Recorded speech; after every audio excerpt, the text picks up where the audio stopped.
Good afternoon. Sorry, I wasn't sure if we put it on Do Not Disturb then. So if we suddenly get hundreds of phone calls and they're all wanting to buy something, wouldn't that be marvellous? But I think I did put it on Do Not Disturb, so we'll just see, because if I haven't, then that's my big bad fault. So we're just checking for sound, and then I will properly clock in with you. I don't even know what the time is at the moment. It must be about 2:30ish, mustn't it? 2:51. 2:51. Wow. Where did the day go? Got the sound?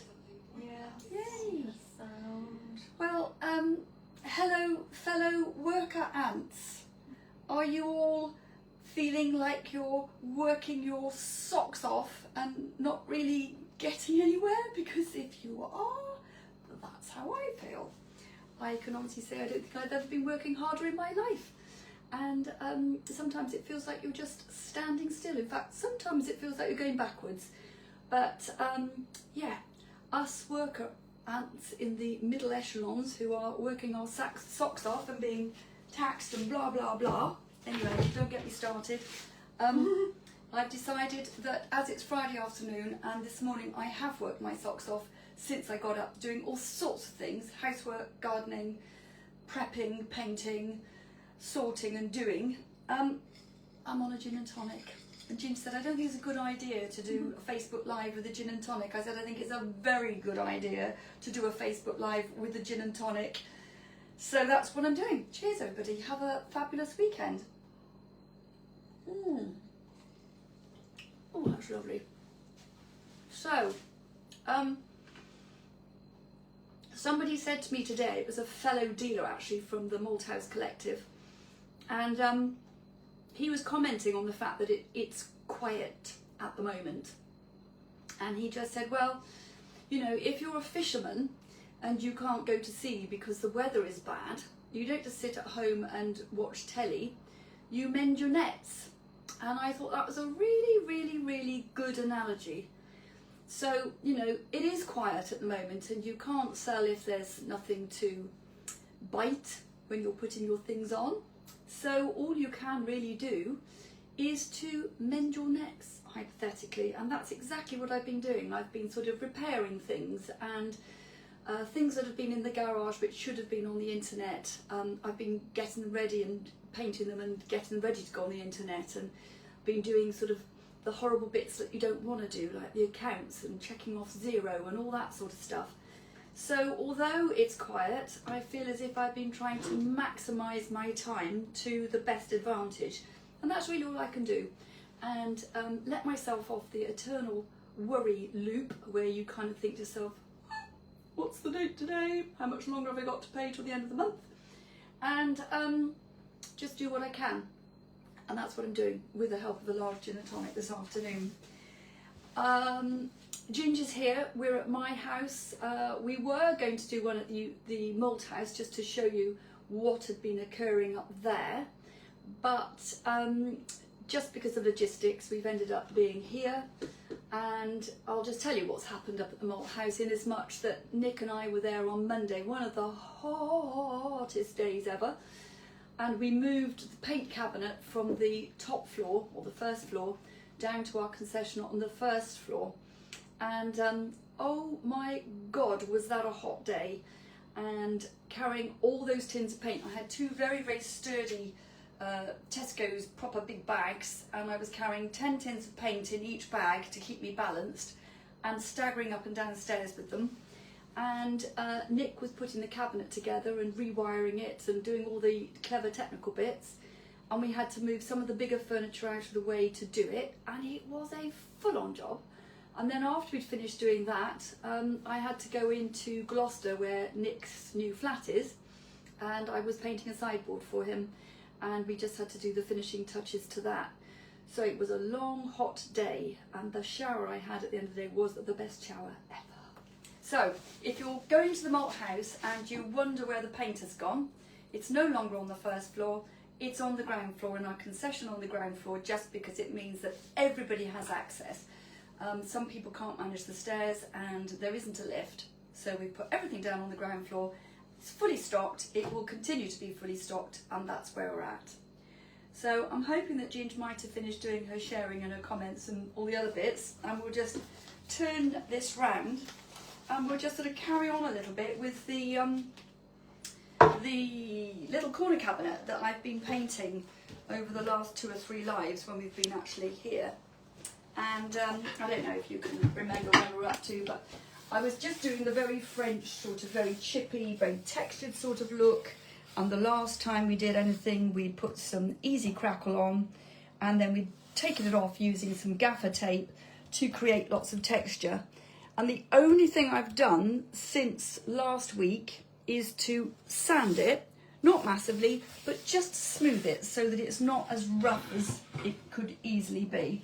And so today what I'm going to do is to put the brown wax on, and we'll have a look and see what happens when we do that, because obviously it will be adding age in inverted commas, and that's the kind of look that I've been going for at the moment. I seem to be quite obsessed with this particular look just because personally I love it. So we've got our lovely Frenchic browning wax, beautiful soft wax, very little odour at all. In fact, it's just gorgeous.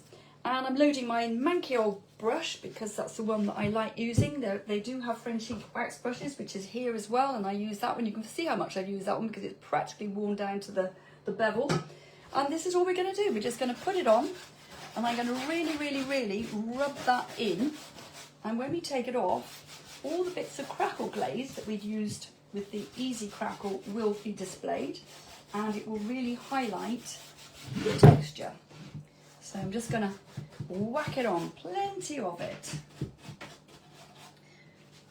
This is the bit I always love, because you know you're nearly finished when it gets to this stage.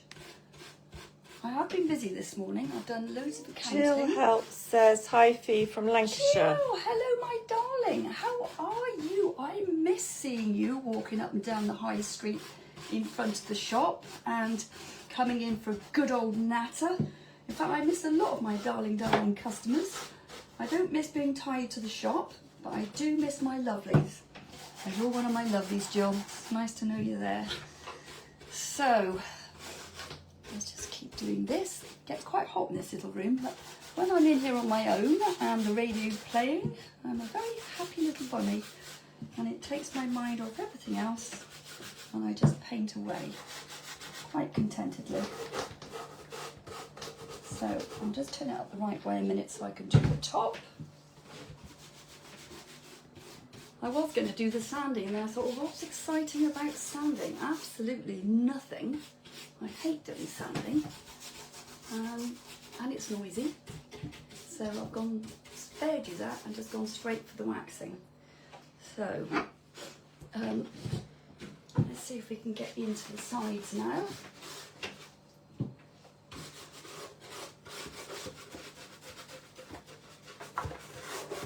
So with the waxes, there are 4 different waxes that you can get from Frenchic. They have a clear wax, which is great for just sealing something. It doesn't change the appearance of the piece that you've painted, but it just adds extra sealant should you require it. They do the browning wax, which I'm using now, which is the one that I use to add age.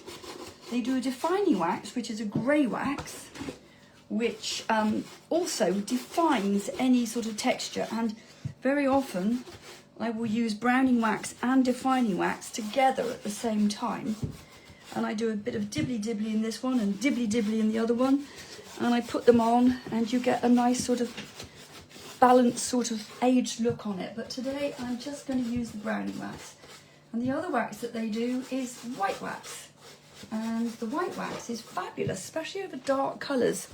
So if you've done something with crackle glaze, say you've used a black or a very dark grey and you've used the crackle glaze, and then you've painted the same colour over the top, and the paint cracks, but it's not easy to see that it's cracked. But if you then add the white wax, you will see all the definition of any of the crackle glaze. And I have to say, one of my favourite things is to use Panther from the original range, and then use white wax over the top of that, and it gives the most gorgeous, slightly sort of ethereal look, and it's one of my favourites. So don't be afraid of using wax. You can use wax over the alfresco, and you can use it over the wall paint, and you can use it over the lazy range, although all of those are in fact self-finishing, so you don't need to use it. But if you're trying to create a look, then it's an additional tool in your toolbox to do that. And one of the other things that I use, I have a little Frenchic stencil brush. It's a very small stencil brush, it's got the stubby top, but when you want to get into corners, which are difficult to get to with a big brush, that little stencil brush works a treat. And also, if you're trying to create age, let's say around handles or handle pulls, or you know, just to give a bit of age around the edge of a drawer, for example, using that little brush to just dab on extra wax and perhaps wipe it off a little bit more gently does a brilliant job. Pam Gruen saying, looking lovely. Brown wax is fab. Where's your waxing brush then, Fifi? There, Pammy, there. But it's so worn down, I really need to get myself another one. Look at the state of the pair of them. But this is an old Frenchic brush, and I actually find that that works just as well. So it just depends which brush I find and which one I pick up first. But to me, they both work equally well. But obviously, we sell the wax brushes at the concession in the Malt House in Stroud, and we sell them at Make Amend in Wotton-under-edge. So I've completely lathered that now in the Frenchic brownie wax. So let's have a go at wiping it off. So I just do this fairly gently to start with, because you can always rub more off if you want to. But can you already see where the Easy Crackle has been? And this is wonderful for creating that extra texture, and it suddenly makes it look as if it's been around for, let's say, I don't know, 100 years? Why not? And that it's probably been painted many times in its lifetime, and it has lots of layers, and that adds a lot of interest. And it goes from being a very ordinary, dull, I would say, sort of modernish pine shelving unit to something that looks a little bit more fun. I think so. Anyway, it's not everybody's cup of tea. Some people like to paint in a very contemporary style, and there's nothing wrong with that. And sometimes I just want to paint something black or bright pink or red, like the sideboard I put on the other day. And there's every chance that every so often I have a little change of gear, and I decide to have a go with a slightly different mode of painting, just to break up the monotony of it all sometimes. So let's just do down that side. How long does that take to dry? It will be dry in about 20 minutes. And there's every chance, James, you might actually better take it home with you today. It's only taken a year to get round to doing this cabinet for you, isn't it? You're the most patient customer I think I've ever had. Considering all the things James does for me, there's a little bit in there that I've missed. That's where the little stencil brush comes in handy. Right, let's do up in there. Nearly done, folks. Tell you what, it's hot work. Hot in here. Since I've been growing my hair as well, do you find that since your hair's got longer, it's flipping boiling? Never had that problem when I had short hair. And then just tie it up. Yeah, I must do that. I must. Right, we're nearly there. Now, I don't know, did I put wax on the bottom? I did do it on the top. Have I put wax on the bottom? Yes.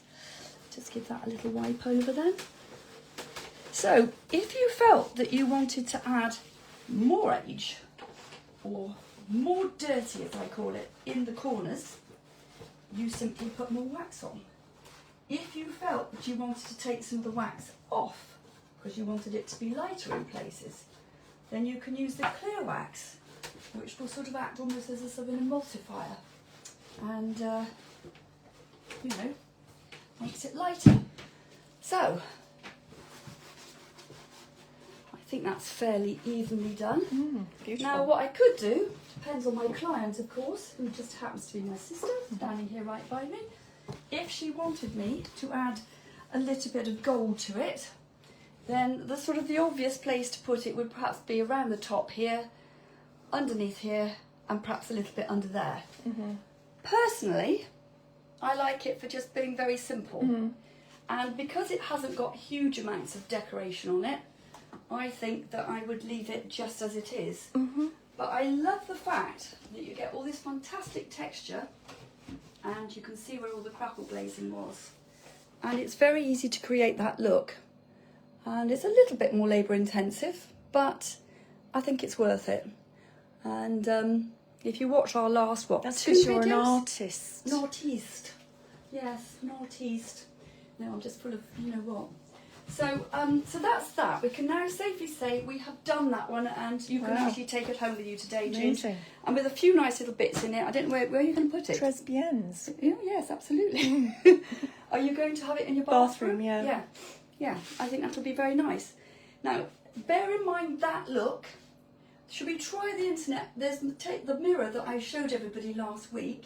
We could see. I bought one of these extra, I can't remember what they call them, a node. Booster A thing. node, they called it. And I had to do the Bluetooth thing with it this morning. You know how untechnical I am. It took me 6 attempts. And I Well, was very beginning good to lose that my you whack, managed it. But I did it. And I repainted this morning and put it onto the internet. So that's all lovely and fresh and ready to go. That's painted in Olivia, which is that lovely dark, lovely olivey green from the alfresco range. And then if we pop out here, how's it doing on signal, Ginger? It's all right at the moment. This is the joy of not being tied to the shop, is that I can bring my sturdy Billy workbench out here and I can be painting things. And I am up to the stage with this one now where all I have to do is what we've just done, the browning wax, because I've done all the texturing and it doesn't really show up that much until you put the wax on. Now obviously the yellow is masking tape, but if I hold that up, probably way too close for you to be able to see, but look how pretty this mirror is with its shelving unit and its lovely bit of decoration here, which I will do in gold. And we've got gold banded reeds down here and crossover bits, and we've got that lovely acorn at the top. How pretty that top is. Yeah, it's So gorgeous. I've managed to give that as my little treat to myself, and I will do that probably this afternoon, and if I can get it all cleaned up, Nice. might even go on the internet this evening. We'll see. Well So done. that's it. And Jolly I've done all good. the deadheading. Look at my amazing petunias and Wow. geraniums and things. I got those from the Dursley car boot. Did you? I was very pleased with those. Yeah, They've done very jolly good. well. Well done. Good So- job. Good job. That's it, folks. I think we're probably going to go to the malt house next Friday. Are we? Okay. Maybe. Yeah. Possibly. Yes. So I don't think there's anything else to announce. Just let's keep going, everybody, and everything will be right in the end. So Yes, we'll all survive. yes, have a great weekend, everybody, and a good week. Thank you for being there. Thank you for Really liking, appreciate sharing, you. subscribing, doing all the things to support Fifi Yes, you're all wonderful and in her marvellous. future. We will survive. Lots of love. Take care. Bye. Bye-bye.